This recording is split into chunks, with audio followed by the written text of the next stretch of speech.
प्यारे बच्चों, आज हम प्राकृतिक वनस्पति तथा वन्य प्राणी का चैप्टर पढ़ेंगे। इस चैप्टर में सबसे पहले हम समझते हैं प्राकृतिक वनस्पति होती क्या है, इसका अर्थ क्या है।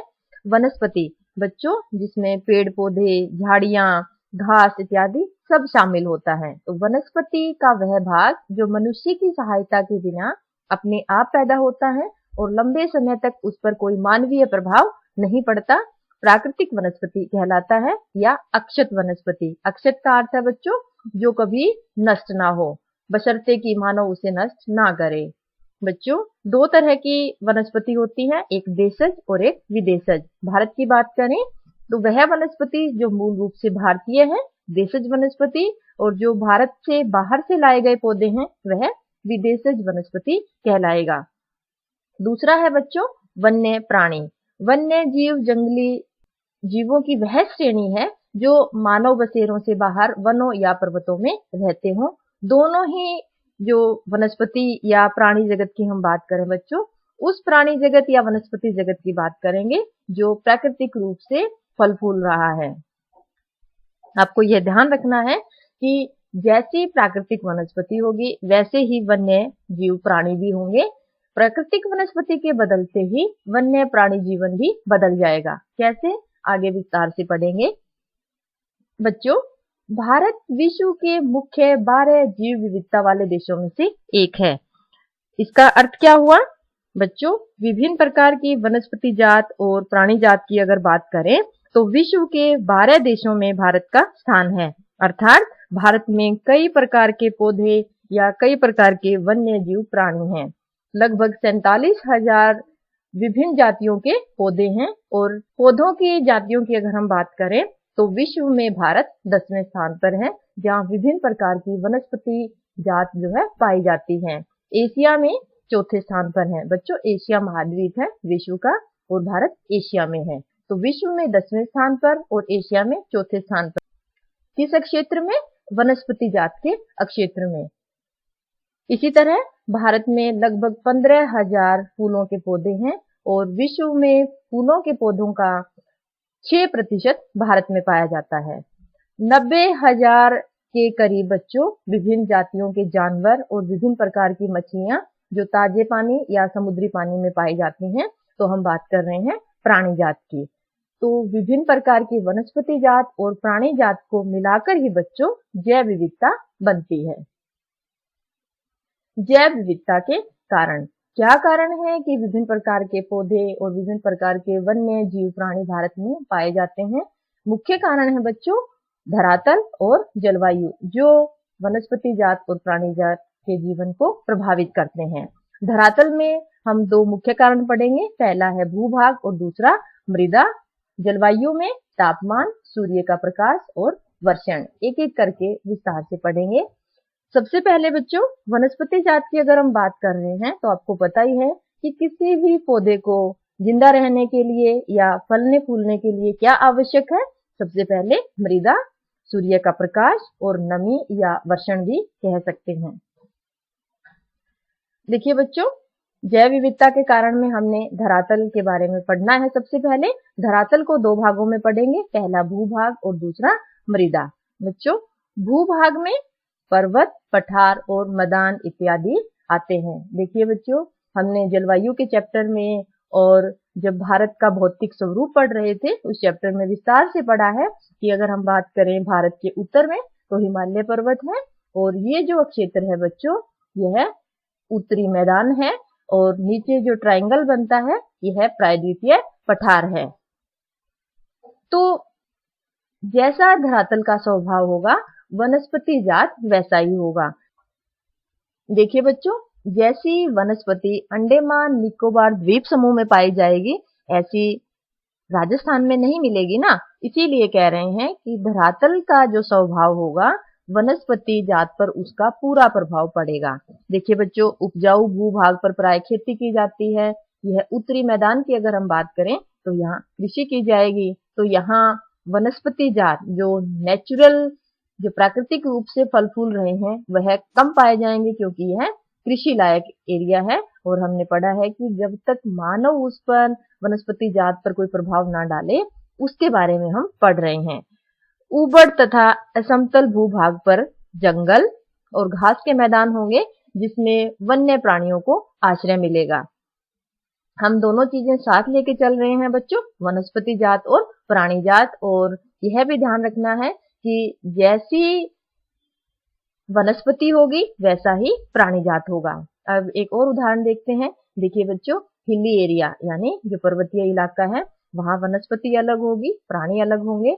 माउंटेन पर्वत जो पहाड़ियों से ऊपर हैं, प्लेन जो मैदान इलाके हैं, या द्वीप समूह की बात करें, या पठार। बच्चों पठार हमने पढ़ा था ना भौतिक स्वरूप में, कि जो धरती से ऊंचाई पर हो और मेज के आकार जैसा क्षेत्र हो। तो यहाँ पे वनस्पति अलग तरीके की होगी। झीलों की बात करें और वैली या घाटी की बात करें तो इसे हम भूभाग कहेंगे। और भूभाग का या धरातल का स्वभाव वनस्पति जात और प्राणी जात को बहुत हद तक प्रभावित करता है।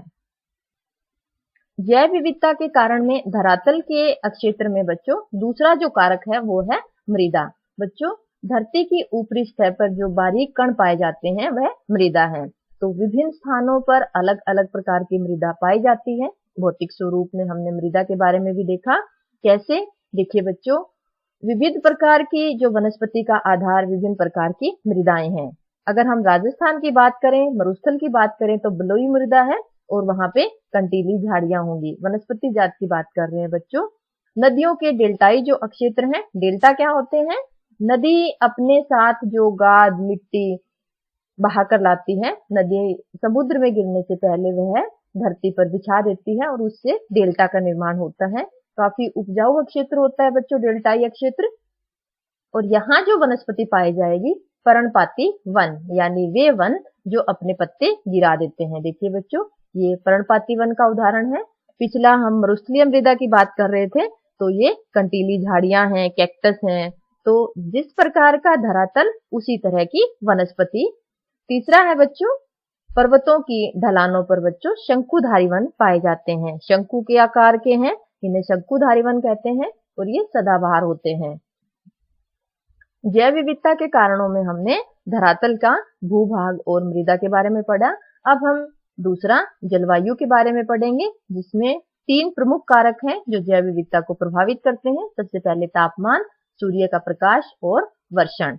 बच्चों तापमान, वनस्पति की विविधताएं यानी जो विभिन्नताएं हैं और विशेषताएं, अलग अलग प्रकार की जो वनस्पति हैं जो उनकी विशेषताएं हैं, ये किन पर निर्भर करती हैं? तापमान और वायु की नमी पर निर्भर करती हैं।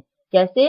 देखिए बच्चों, यह ग्लोब है और यह भूमध्य रेखा है। इस ट्राइंगल के बारे में पढ़ते हैं। देखिए, यह है काफी गर्मी वाला क्षेत्र, धीरे धीरे गर्मी कम होती जाएगी। डायग्राम को ध्यान से समझना है। और यह है नमी वाला क्षेत्र, वेट क्षेत्र, धीरे धीरे जो है नमी घटती जाएगी। तो जहां गर्मी ज्यादा हो और नमी भी ज्यादा हो तो ऐसा क्षेत्र बच्चों वनस्पति जात के फलने फूलने में सहायक होता है। अगर हम बात करें भूमध्य रेखीय क्षेत्र की तो वहां गर्मी भी ज्यादा है और नमी भी ज्यादा है, तो सदाबहार वन पाए जाते हैं। इसके विपरीत अगर हम सूखे क्षेत्र की तरफ बढ़ते जाएं और गर्मी भी साथ में बढ़ती जाएगी बच्चों, तो मरुस्थलीय क्षेत्र बन जाएगा, जहां वनस्पति नाम मात्र की रह जाएगी या अलग तरीके की होगी। यहाँ हमने सदाबहार वन देखे, लेकिन यहाँ की जो वनस्पति है बच्चों वो कंटीली झाड़ियां और कैक्टस रह जाएंगे। जैसे जैसे हमारा तापमान कम होता जाएगा, गर्मी घटती जाएगी, वैसे वैसे वनस्पति का प्रकार भी बदलता जाएगा। विविध प्रकार की वनस्पति हमें देखने को मिलेगी। देखिए बच्चों, धीरे धीरे वनस्पति कम होती जा रही है। और अगर हम बात करें अल्पाइन क्षेत्र की, आगे अल्पाइन शब्द भी आएगा बच्चों। अल्पाइन का अर्थ है वह क्षेत्र जहां तापमान 10 डिग्री सेल्सियस से भी कम रहता है। तो यहाँ देखिए बच्चों, कोल्ड हो गया, यहाँ बर्फ जमी है, तो यहाँ वनस्पति अलग तरीके की होगी। तो तापमान और वायु की नमी में गिरावट वनस्पति के पनपने और बढ़ने को प्रभावित करती है। देखिए, इस ग्राफ से समझते हैं। जहां औसत वार्षिक तापमान, वार्षिक की बात कर रहे हैं बच्चों, 24 डिग्री सेल्सियस से अधिक हो, और अगर सर्दियों की बात करें, जनवरी में अगर बात करें 18 डिग्री सेल्सियस से अधिक हो, जहां ज्यादा पाला ना पड़ता हो, ठंड ना हो, तो उसे उष्ण कटिबंधीय वनस्पति क्षेत्र कहेंगे। इसी तरह बच्चों 17 डिग्री से 24 डिग्री सेल्सियस जो तापमान है और जहाँ कभी कभी पाला पड़ता है वह उपोष्ण कटिबंधीय वनस्पति के लिए उपयुक्त है। शीतोष्ण कटिबंधीय वनस्पति की अगर हम बात करें 7 डिग्री सेल्सियस से 17 डिग्री सेल्सियस, आप ध्यान से देखिए तापमान घटता जा रहा है और यहाँ कभी पाला भी होगा कभी बर्फ भी होगी, तो इसे हम शीतोष्ण कटिबंधीय वनस्पति अक्षेत्र कहेंगे। और अल्पाइन अक्षेत्र जहाँ 7 डिग्री सेल्सियस से भी कम तापमान हो और बर्फ जमी हो तो उसे हम अल्पाइन वनस्पति अक्षेत्र कहेंगे। तापमान पढ़ा हमने किस तरह जैव विविधता को प्रभावित करता है। दूसरा है बच्चों सूर्य का प्रकाश। प्रकाश अधिक समय तक मिलने के कारण वृक्ष गर्मी की ऋतु में जल्दी बढ़ते हैं। सिंपल सा फॉर्मूला है बच्चों कि जितने ज्यादा पौधे को गर्मी मिलेगी, सूर्य की किरणें मिलेंगी, आपने पढ़ाई होगा साइंस में, प्रकाश संश्लेषण क्रिया के द्वारा पौधे जो है अपना भोजन बनाते हैं और इसी से ही उनमें वृद्धि होती है। तो प्रकाश जितना ज्यादा मिलेगा पौधे उतने ही जल्दी बढ़ेंगे। सूर्य के प्रकाश का समय किस पर निर्भर करता है? किसी स्थान के अक्षांश पे, समुद्र तल से ऊंचाई पर और ऋतुओं पर। देखिए बच्चों अक्षांश की अगर हम बात करें, देखिए यह भूमध्य रेखा है और सूर्य सीधा चमकता है सारा साल भूमध्य रेखा पे, तो गर्मी ज्यादा होगी, सूर्य के जो प्रकाश का समय है वो यहाँ ज्यादा मिलेगा, तो वनस्पति अलग तरीके की होगी, सदाबहार वन होंगे।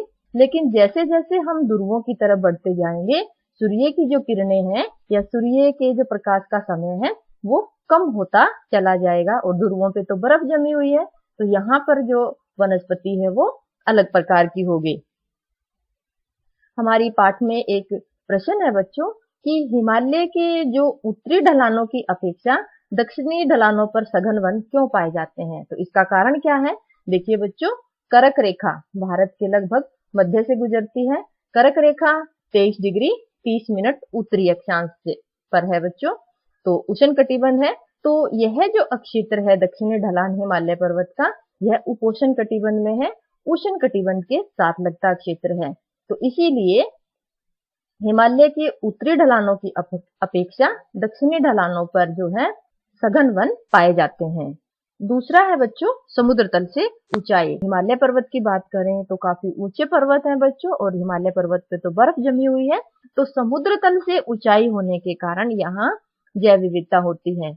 यहाँ इसमें कोई संदेह नहीं है कि सूर्य के जो प्रकाश का समय है वो यहाँ ज्यादा है। जलवायु ही वनस्पति जात को प्रभावित करेगी और जैव विविधता होगी। तीसरा है बच्चों ऋतु। सूर्य के प्रकाश का समय ऋतु पर भी निर्भर करता है। कैसे? देखिए बच्चों गर्मियों में सूर्य की जो किरणें हैं कर्क रेखा पर सीधी होती हैं। भारत में कर्क रेखा भारत के बीच से गुजरती है बच्चों, पिछली स्लाइड में हमने देखा।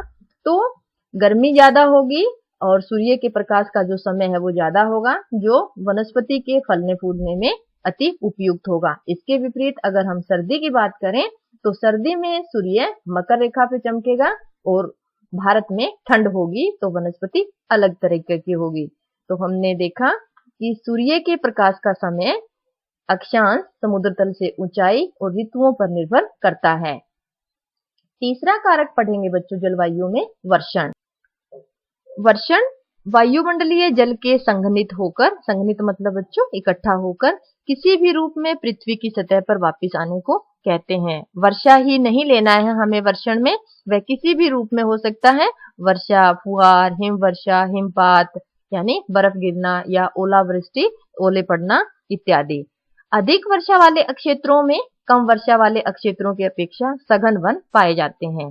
कैसे? देखिए बच्चों मानचित्र में देखते हैं, जो डार्क ब्लू कलर दिया हुआ है ये ऐसे क्षेत्र हैं जहां 400 सेंटीमीटर से भी अधिक वर्षा होती है। कारण क्या है? हमने पढ़ा है जलवायु के चैप्टर में कि एक तो बच्चों अरब सागर से जो मानसूनी पवनें उठती हैं वो पश्चिमी घाट से टकराकर यहाँ वर्षा करती हैं, और दूसरा जो बंगाल की खाड़ी से जो पवनें उठती हैं वो यहाँ गारो, खासी, जयंतिया पहाड़ियों से और हिमालय पर्वत से टकरा के वर्षा करती हैं। तो अधिक वर्षा वाले क्षेत्रों में अधिक सघन वन पाए जाएंगे बच्चों, बशर्ते कम वर्षा वाले क्षेत्रों में। यह कम वर्षा का क्षेत्र है बच्चों, यहाँ 0 से 20 सेंटीमीटर वर्षा होती है, तो यहाँ कैसे वन पाए जाएंगे, कटीली झाड़ियां या कैक्टस। तो जैव विविधता के कारण पढ़े हमने, मुख्य रूप से वनस्पति जात के बारे में पढ़े। बच्चों, यह बात ध्यान रखनी है कि वनस्पति जात के बदलते ही प्राणी जात भी बदल जाता है। आगे के वीडियो में हम पढ़ेंगे वनों का महत्व और पारिस्थितिकी तंत्र क्या होता है। आशा है आपको ये टॉपिक अच्छे से समझ आ गए होंगे। धन्यवाद।